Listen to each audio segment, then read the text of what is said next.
வணக்கங்க, ஸ்ரீ பனாரியம்மன் ஃபார்ம்ஸ்.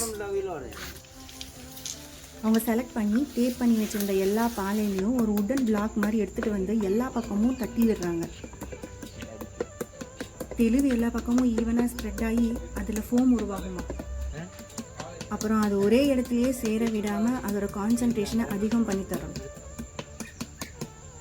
அடுத்து அதோட முனையை கட் பண்ணி விட்டுட்டு குத்தி விடுறாங்கங்க.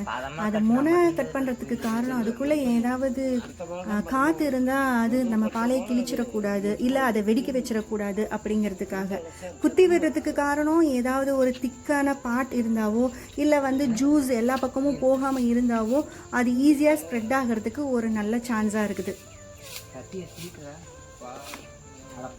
ஃபைனலாக மரத்தில் இருந்த சருகவே எடுத்து அது மேலே கவர் பண்ணுறாங்க.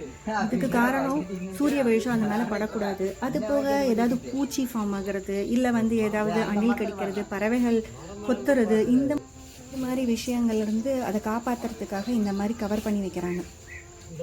ஃபெர்மெண்டேஷன் ப்ராசஸ் நடக்கிறதுக்கும் உபயோகமாக இருக்குமா. இது நம்ம Day 2 அப்டேட்.